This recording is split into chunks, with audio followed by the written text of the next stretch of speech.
ZGB's afternoon time now, 2 minutes moving down past the hour of 5 o'clock. And as promised at 5, we do have the Budget Support Missions interview, which will be led by our executive producer from ZGB's newsroom, Brother James White Jr. So at this time, we head into the next studio. Okay, good afternoon, good evening, good night in some cases to our listeners and the viewers to this interview, an all-important interview. I say important because the government of Montserrat has been having discussions with the United Kingdom government's Foreign Commonwealth and Development Office, FCDO, on the island's 2025-26 budget this week as the Budget Support Mission, BSM, convened.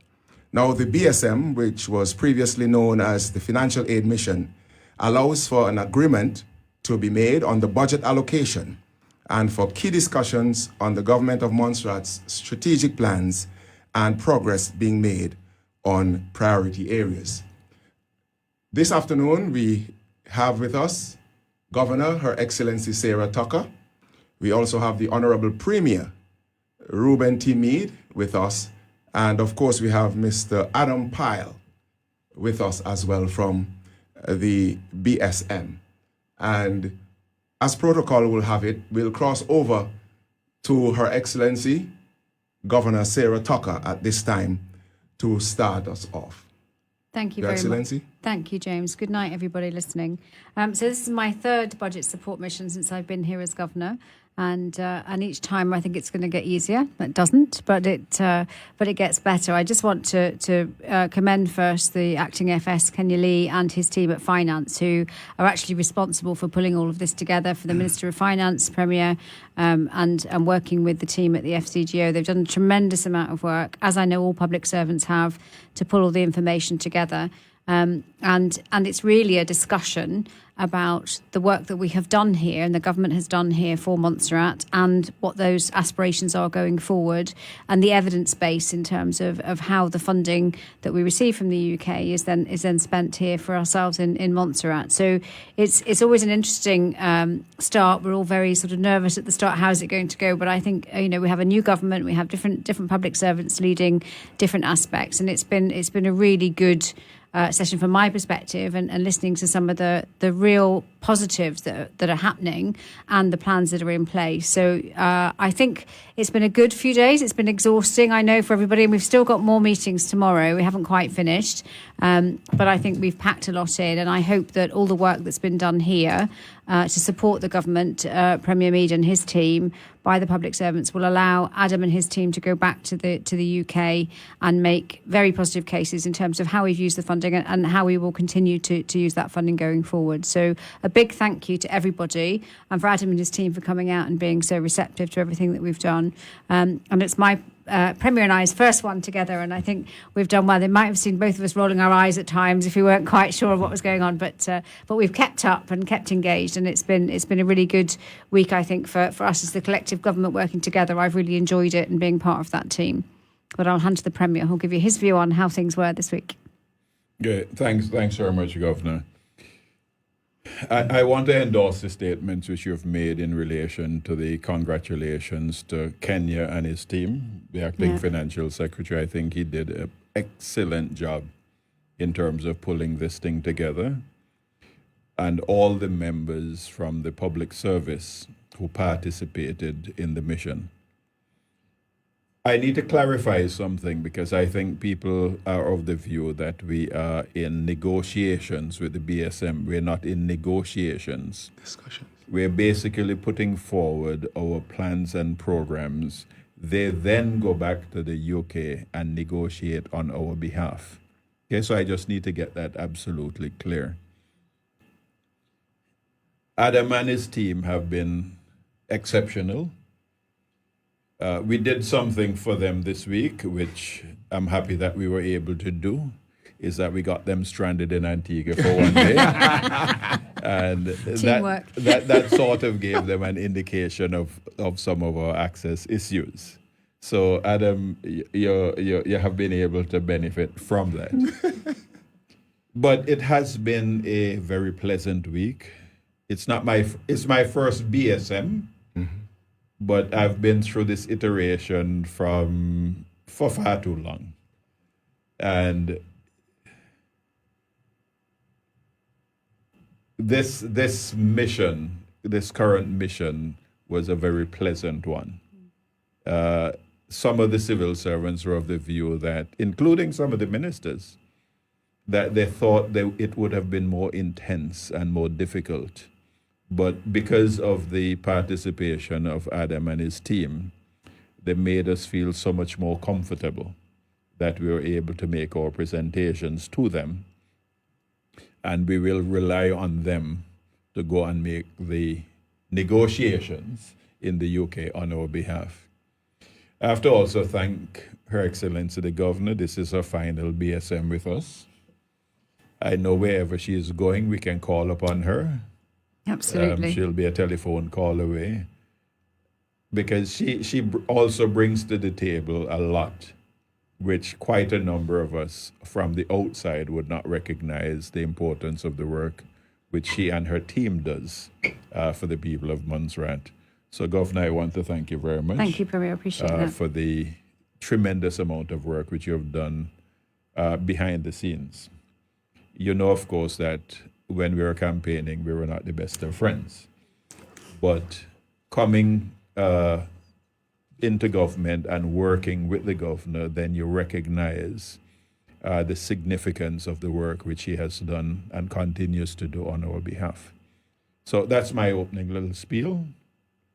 Yes, and I guess we'll have Adam as well. Yeah, great. Hello, everyone. So it's been a really good, productive week so far. Just to be clear, the Governor and the Premier have been pushing us quite hard on a lot of issues.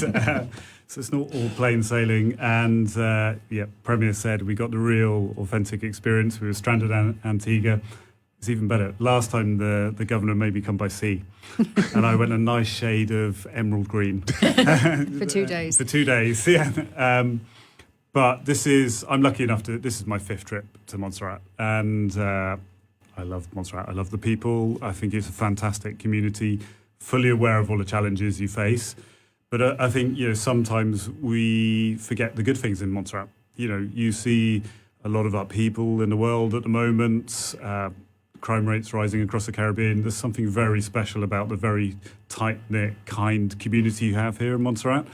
But also, just pick up on what the Premier said, I'm always amazed by the public service in Montserrat. It's amazing how a lot of people go above and beyond.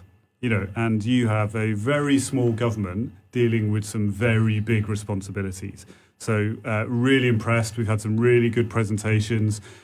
And what I'd really like to commend, I've seen through some of the presentations in the public service, is people thinking outside the box, people thinking radically, how do we move Montserrat forward? And I think I really just want to bring out here is this is different from the past. This is not me and my team sat in London and Whitehall telling Montserrat what they're doing. You have an elected government here in Montserrat, and we want to empower the government to make those decisions. Nobody knows Montserrat better than Montserratians. And so you have decisions taken locally, which people are accountable for locally. I think what is quite exciting is where we can partner and do things. So we have been able to increase funding over the last couple of years only because the work the public service and politicians are doing in Montserrat to build that evidence case, just as the Governor was saying. Even today, the Premier and the Governor had me climbing up Fogarty to go and see the springs. But that's important because that's where Montserratians get their drinking water from. So that's part of a £7 million programme we're doing. But it's not because we suddenly sat there in London thinking Montserrat needs this. It's because Montserrat came to us and told us. Going to see the hospital, we've been talking about that for years. So excited that contract has been signed. That will be done. And I think what we want to do, working with the government here in Montserrat, is think about what comes next. Even if we don't have the funding available, thinking about that pipeline of projects going forwards. So how do we build back, but build back better as well? Building that future for Montserrat. And just also pay tribute to the work that the MoFem, but also all of the ministries have done and putting that forward. Really, really appreciate that. And behind the scenes, we have a really good relationship. I think COVID taught us we could speak to each other remotely. But I can tell you, the governor lobbies me on a daily basis. She is not a FCDO person in Montserrat. She is a Montserrat person in the FCDO. And I just echo again what the Premier said, really going above and beyond. I know it's been with COVID and other things, it's been a challenging few years in Montserrat, but we will miss you as well. Thank you. Just one additional comment. This is Adam's last in his role, but it will not be his last for Montserrat, because wherever Adam goes, he will have Montserrat in his heart. And if we need to call on a resource, we know that Adam will be there. So again, Adam, thanks very much for the years of service which you have provided for the people of Montserrat. Thank you, Premier. The first time I came to Montserrat, I had hair. I was 6 foot. Well, the first time you came to Montserrat, I had black hair. Thank you very much, Premier. And before you, Adam, thank you very much. And we'll be posing some questions. Keola Green, my colleague on Radio Montserrat, on my left, and Malika Mackenzie Weeks, Aliogana Express on my right. And Keola, you're feeling somewhat like Jesus. I'm not going down that road. Malika, you want to start? Okay, sure. You want? Okay. Yeah, they always want me to start. I don't know why. So I throw this out to any one of you. What were some of the specifics that were discussed? Honourable Premier, you want to start?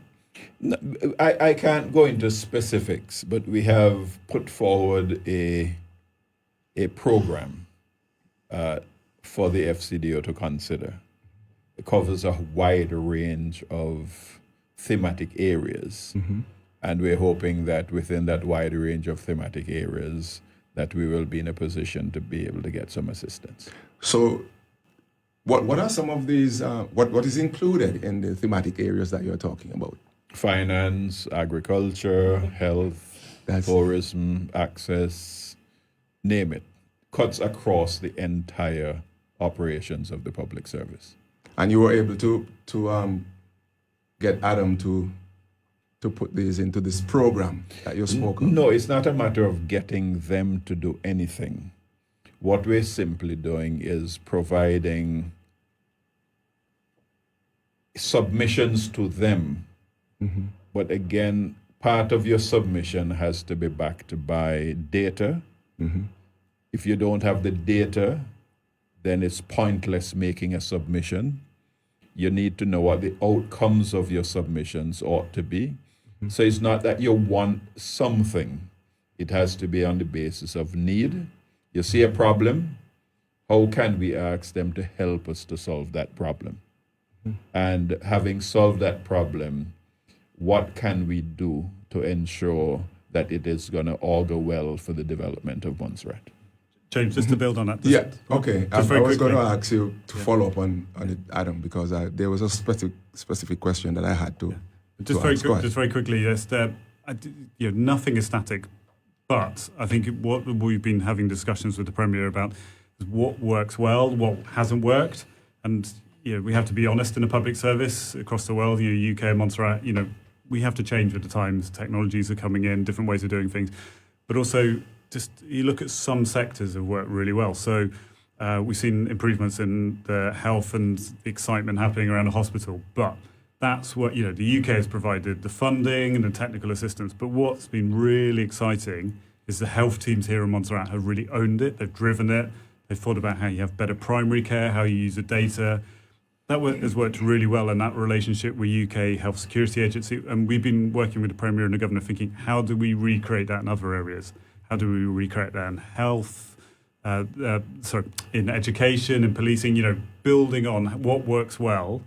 But the key thing here is how we're kind of tapping into that expertise in Montserrat and the public service, because it does exist. And just to build on that as well, I think there's a myth that this is about we in Montserrat ask for X and we get Y, and then but it is about that partnership, and one of the things is about the capacity and capability, and one of the beauties, I suppose, people still find it challenging, this FCDO rather than DFID FCDO and things, but one of the beauties is that we use Adam and his team really as the Cabinet Office for us to reach back across other government departments, and we've seen an increase in that over the last few years.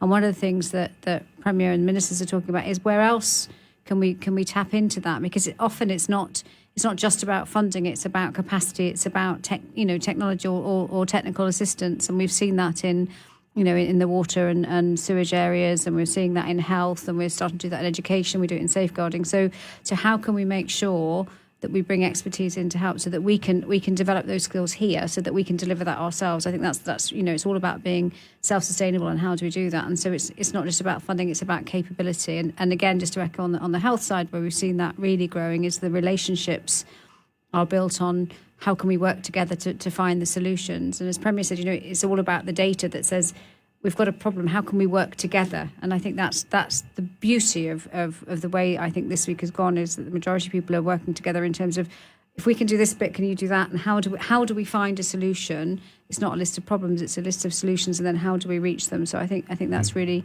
how it's been. But yeah, it'd be for Premier and his government to decide what they do with it or when it comes in. Yeah, that's how it works. Yeah, you see, I was looking, Adam, at the fact that you said that you know what our needs are.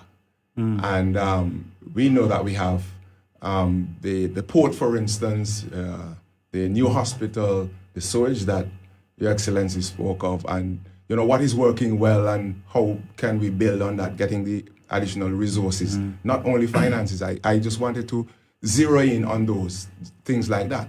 So and then you brought it out. Yeah. So and expand it out, hopefully. Yes. Yeah. So Keola. Well, to piggyback on James's question, specifically Premier Meade, in terms of infrastructure projects that might fall under this program that you have proposed, are you in a position to tell us a bit about that, or give us at least one? Hospital. No, we've signed the contract for the hospital. You have the utilities program, which looks at sewage, water and sewage, and electricity. If you were to look at when you go home, how many times in the past 3 months has your electricity gone off? Okay, so it seems as though the transition has taken place, but we do not recognize it.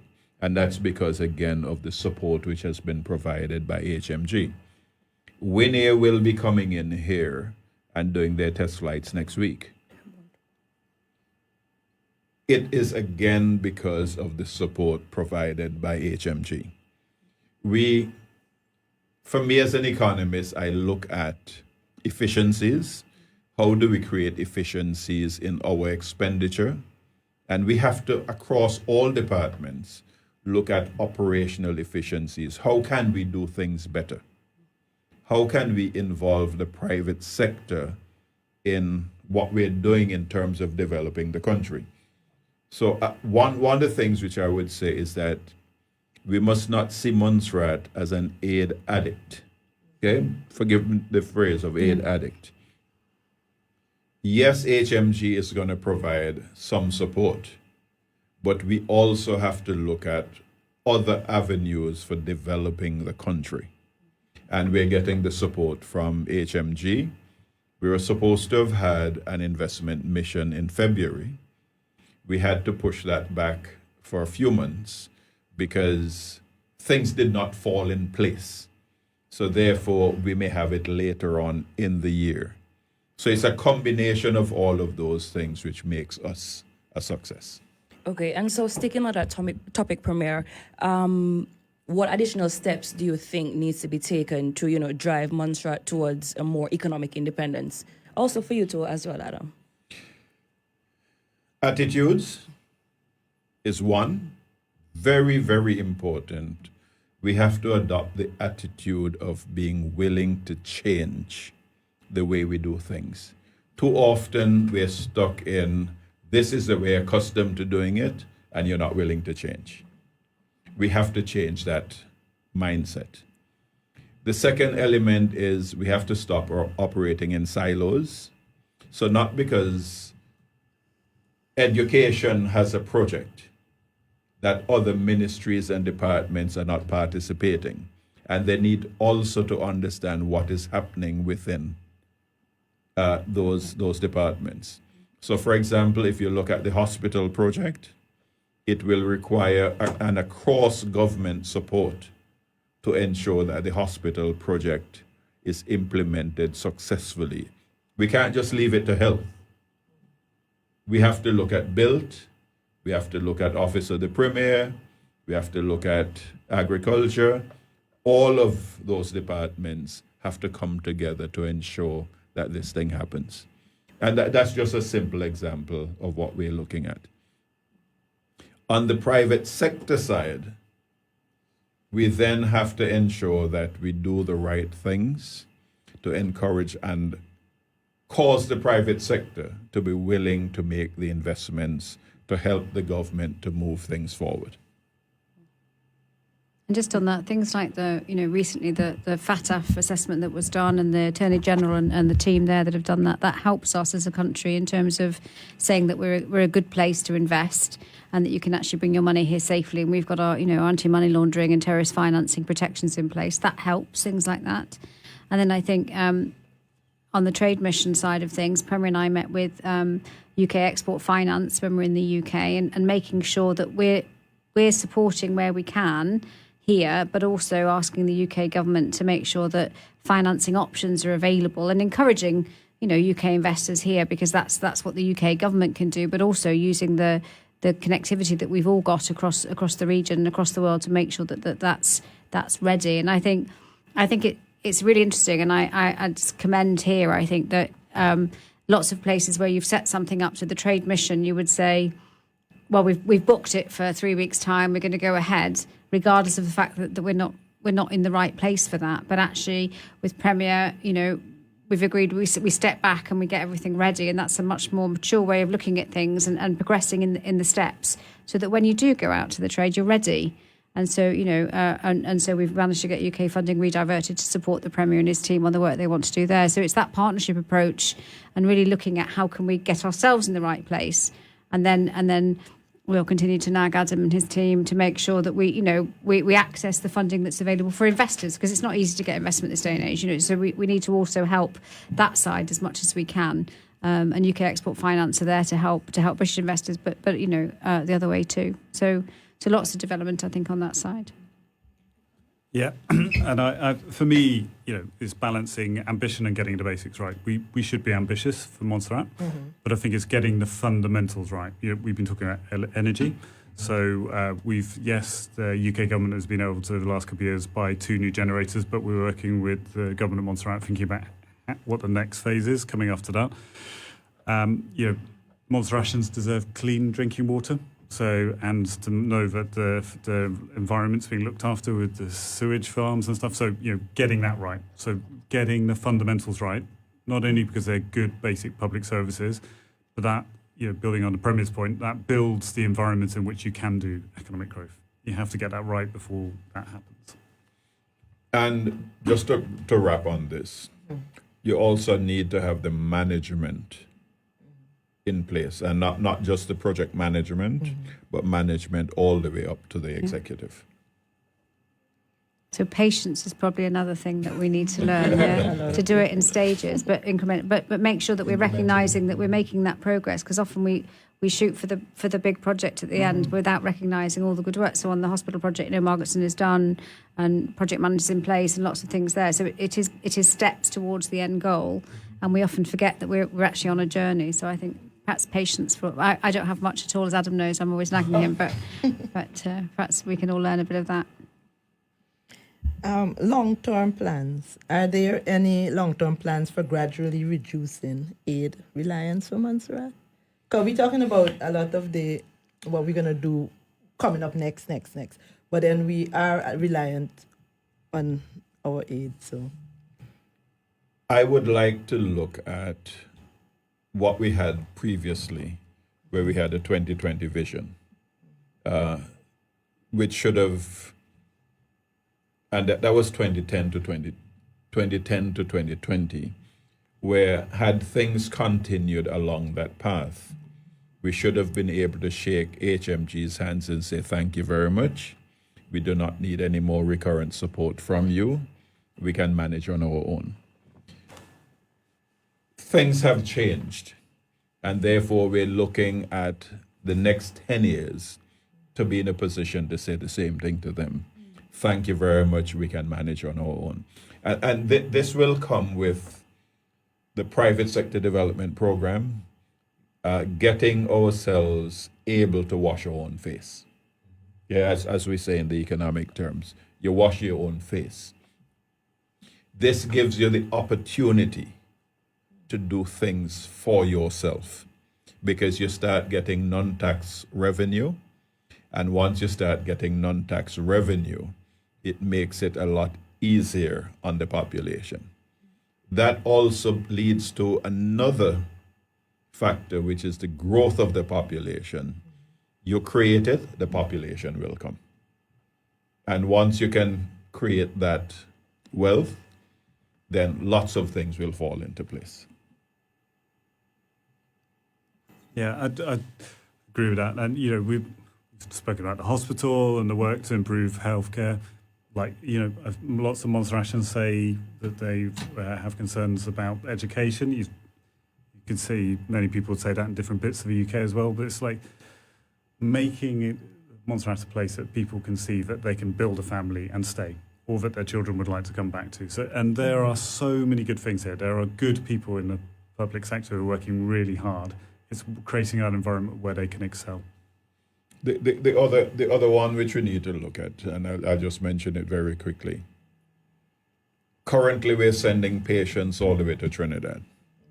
And we're working with HMG now to create a relationship once again with Guadeloupe and Martinique, which are very, very much closer, along with additional medevac capabilities to be able to get persons out more readily. And these are things which are happening, but they take time, they take negotiations, but they will happen. And it goes back, I think Premier said about, the efficiencies and things. As we find those efficiencies through different ways of working, it opens up new opportunities. So as we're working together with Guadeloupe and Martinique, then we're also promoting Montserrat. All those things come together. And it is about creating an environment that people want to come and live in. So, more going on, more social things. We need private sector to do that. And it's a bit of chicken and egg to start off with. I think the other thing, people need to be a bit bolder in terms of, if you've got an idea to develop something, have a go if you can, or and there's government support there, I think, for some new businesses and things. Because if you try and fail, you've tried. If you don't try, you'll never get anywhere. So there is a bit of braveness, I think, for us all to build that economy going forward and start to try new things. And I know certainly that the Premier and his government are encouraging that. So I hope that more people will, there's some fantastic creativity here. We've got some brilliant people that work on IT that can produce lots of things, and we just need to support them to make sure that goes across, a bit wider than here. And I know Premier is the only one sitting here without any paper in front of him, and one here, but he's nagging for us all not to, stop printing and use digital technology much more. And I think that's where we could really be at the forefront in the region in terms of doing that. And because we are a small environment, and that's a real economy boom that we could bring. So it's just looking for those niche ideas and how we can support. And again, if there's technical capability that we need to bring in to support people, then we can do that. Kayla? So I have two questions coming in from Discover Montserrat. That's Nerissa Golden. She's not here at the moment. The first one is to Premier Meade. Are there any projects for private sector development which was proposed? No, we don't need to propose projects for private sector development to Adam's team. They're dealing with the public sector goods. Our private sector projects will go to the private sector. So, for example, the trade mission is being handled by the DMA, who are assisting us in putting together that team coming out to visit us. Okay. And her second question is, Ms. for Adam. Have you been given a clear picture of the issues with education and the lack of teachers? Is this something that can receive priority action before the start of the new school year? Yeah, so we spent time with the education team. I've previously been to a few of the schools. There's something, there are many things which are important in public services we deliver, but education has to be a top priority because it's the future of this island. We're working with the team now thinking about how we could build partnerships with local authorities in the UK, but also make sure that we can advertise jobs across our social media networks and civil service jobs, etc., to make sure that we're getting that extra reach. So, we're keen to help wherever we can. So just building on something that the Premier said, or just also back to the previous question, one of the things that we have done working with the Government of Montserrat is where we have a capital projects, making sure that they specifically have scope for local contractors of varying size. So I mentioned that we climbed up into the springs today, got all muddy in the rain, but there was a small local contractor doing that work. That's really important, that everyone has an opportunity to benefit from the spending. Okay, and this question from me now. I know back in 2013, I was still young, going to school. Premier Meade said that geothermal is a game changer for Montserrat. And so, sticking on energy, tell us about the UK's... You hate a good memory. Tell us about UK's funding for the geothermal project. I know that if not this year or last year, the UK government would have committed some funding for the geothermal project in Grenada. So tell us about Montserrat. Yeah, so we continue to make sure that funding is available, and I know the Governor of Montserrat prioritised the funding to keep the wells maintained. And there's some research going on at the moment looking at how mining the brine for minerals could be used for Montserrat's benefit, and that belongs to Montserrat, that resource. Do we have the funding available at the moment for geothermal energy? No, I don't have that magic pot of money, but is it a possibility? Yes, and we're continuing to talk to the Premier and his team about how we can take that forward. So can't give you an honest answer now that we could make it happen, but no one's given up on it.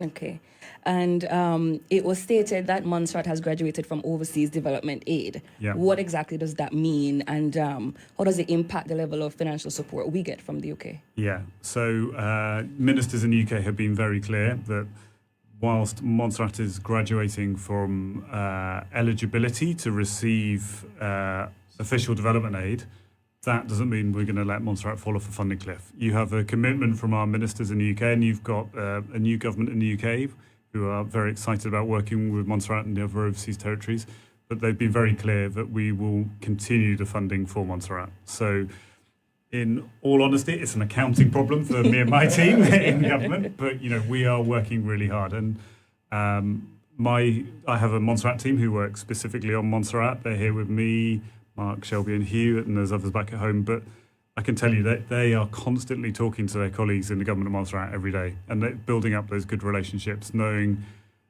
what extra bits of funding they need in specific projects. But as the Premier said, it's not all about money, it's about technical support quite often. So working with them, and there's a really good working relationship. And I just want to say thank you for the public service for making us feel so welcome.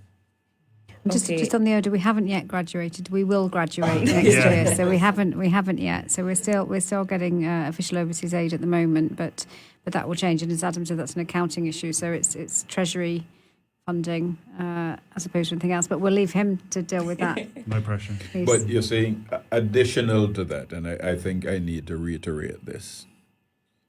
Everything is data driven. Yeah. So we need to ensure that we have the data to support any projects which we're putting forward. If we have a lacuna in terms of the data gap, then we will have a difficulty. It is not just, as some persons say, we have a first call. Yes, we may have a first call, but we also have to justify the call. Yeah. So a project document has to be written, a project proposal has to be written, a case has to be made, and again it comes back to being supported by data. If you don't have the data, Adam can't help us much. Yeah. So a good example of that is the new CT scanner and the mammography machine at the hospital.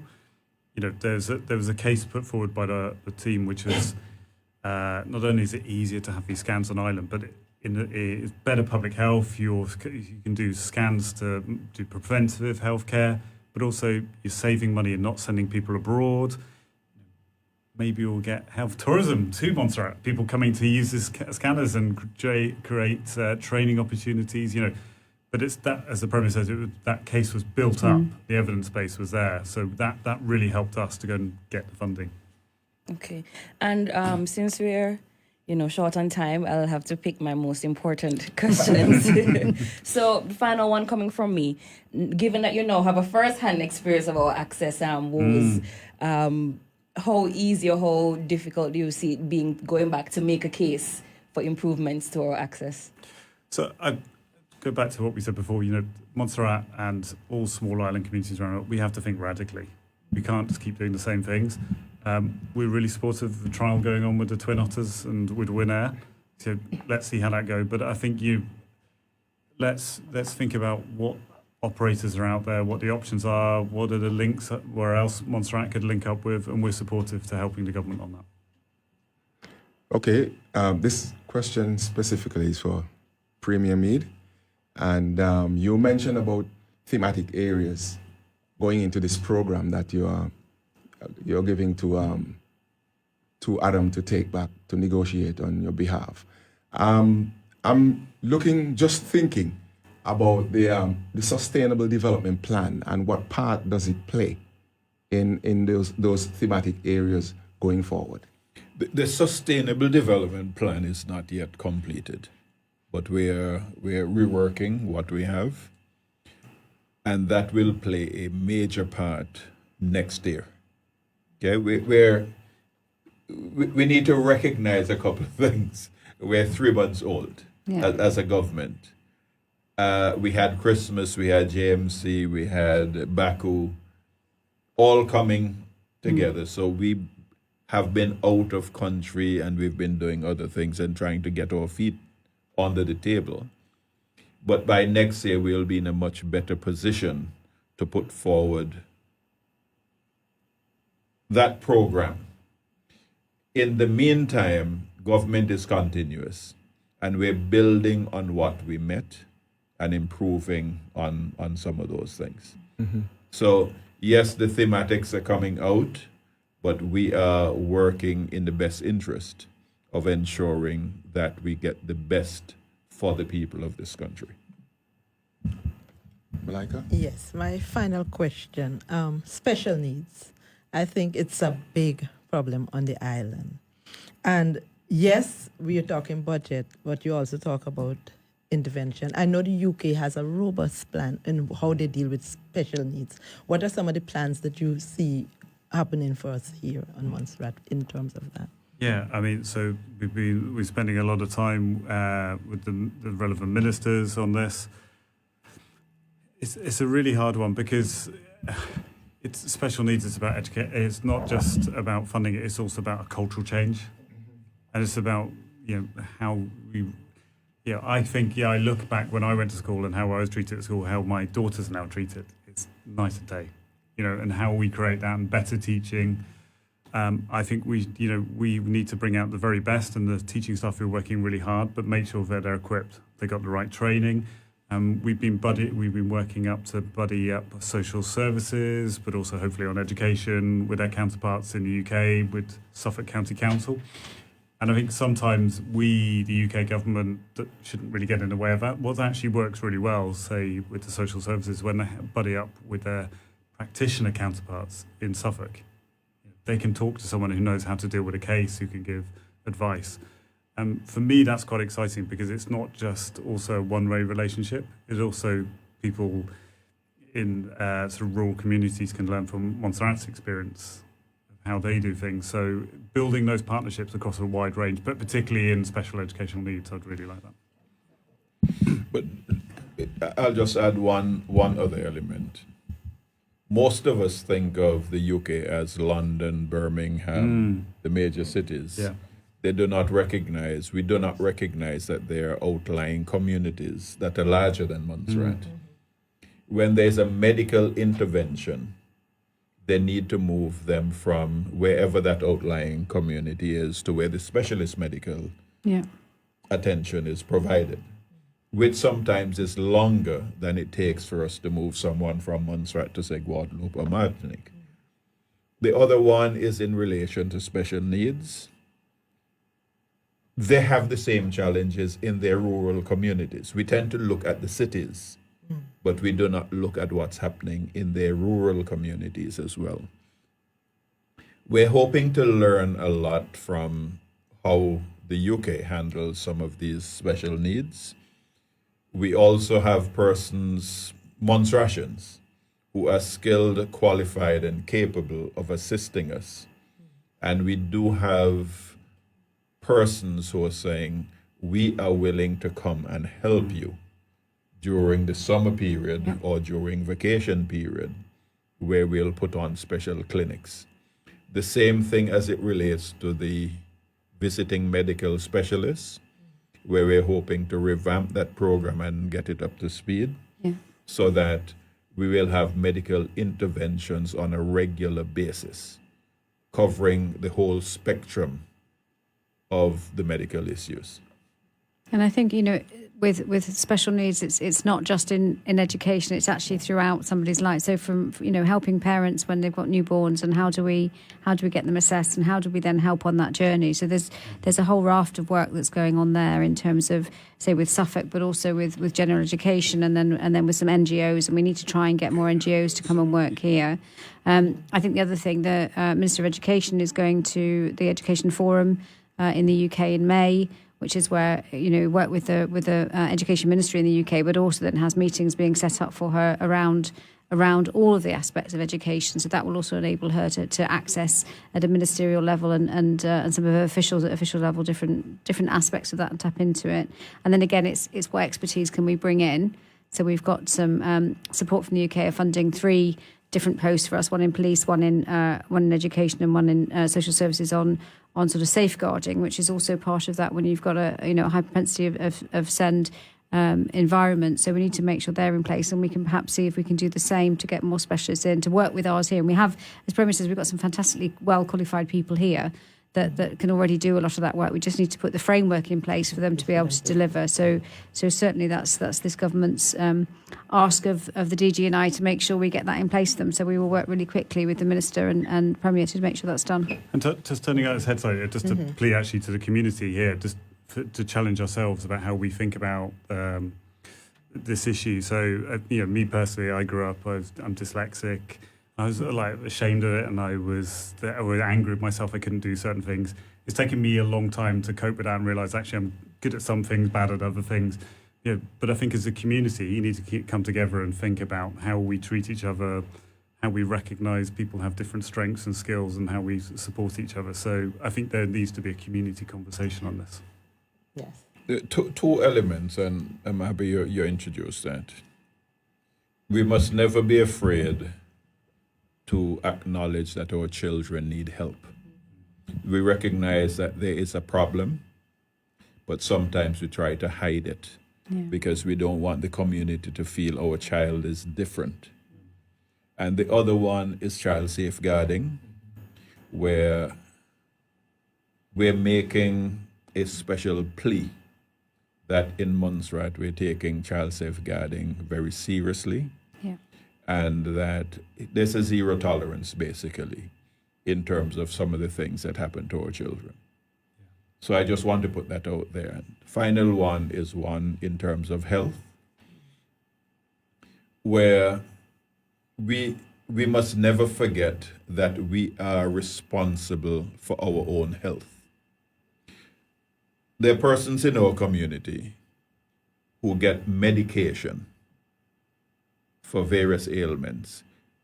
The medication is free or highly subsidized. They take it home and do not use it. And then when they get sick, seriously sick, then they run to government and say, okay, we need you to spend $100,000 on us to save us. We have to take responsibility for our own health. And this is an appeal to the men in particular. We have a little thing called prostate cancer. The men are afraid, desperately afraid, to go and have themselves examined. And as we get older, it becomes more of an issue. And again, given our ethnic makeup, we tend to suffer more from prostate cancer from some other ethnic groups. So I'm reaching out to the men in our community, especially the women do their thing. And their thing is most times more intrusive than what happens to the men in terms of the interventions. Premier. Please go and get yourself checked. We're hoping to do a cancer registry. Let us do the cancer registry and participate in it.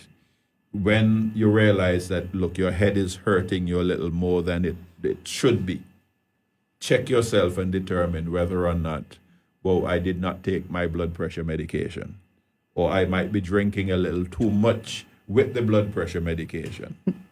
Okay, so these are things which we as a community have to work on as a community. The health of a nation is the wealth of the nation, and we have to do this thing together. Thanks, Dr. Bufang. Did I do well? As I say, we also have to shout at Health. They're doing their walks twice a week at the moment, Tuesdays and Thursdays. So those of us that are perhaps carrying a little post-Christmas, I include myself in that we'd rather not, then I recommend, and good for them, everybody doing it. I see Garibaldi's on there, so I had to practice last weekend, but we'll be having a go. I encourage everyone to do that. Okay. I know I did say the final question, but I think this is my final one. Adam, to what extent, sticking on the topic of economic independence for Montserrat, how open is the UK to allowing Montserrat and other OTs to seek and receive funding from other international donors outside of the UK? Yeah, so I think actually Montserrat does actually still dip into some EU funding. Dipped into CDB funding. I know the UK contributes to the Caribbean Development Bank. Yeah, there's no bar on that. I think from my point of view, my job is to make sure that I keep banging the drum within the UK government for Montserrat. And the Premier and Governor won't let up on that, and they will keep pushing me on that. But I can't answer for other donors, but what I can do is I can make sure that the UK lives by its commitments. And I think hopefully Montserratians will see we're living by the commitments that we've made previously, hospital, port. Let's get those done, and then we can think about what else. Yeah. It's also about bidding. Oh, sorry, Premier. No, go on. I was going to say it's about bidding into the funds as well. So we, at my office, sort of look and see whether there's other opportunities for people to bid in. And some of the ministries do really well. I know agriculture with an environment with Darwin, they've done really well with that. I know it's not the UK fund, but it's a different revenue.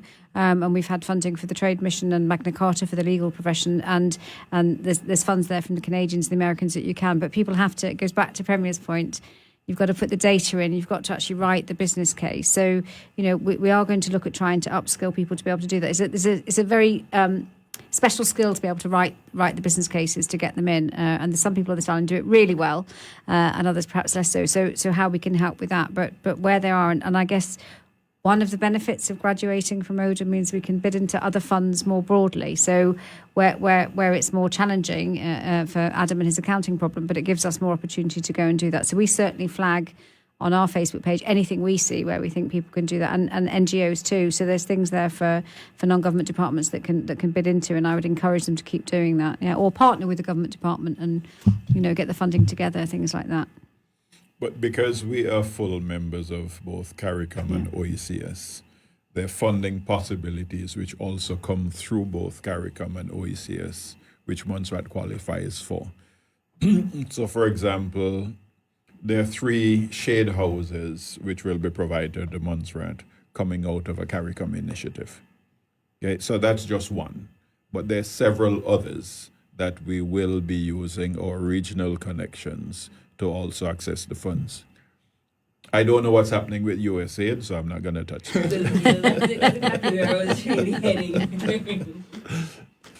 No, USAID is a presidential decision, and we have no authority to question it. Yeah. So we are out of time. We have our major newscast in just a while. And I want to say on behalf of Keola and Malaika, thank you very much, Your Excellency. Thank you. Honourable Premier and Adam, for coming and just giving us some feedback on the deliberations. I know you're not finished yet. You still have tomorrow. But, you know, at least we have an idea of what the discussions are. Thanks very much. So thank you very much again for stopping by. Thank you very much. you. Thanks a lot.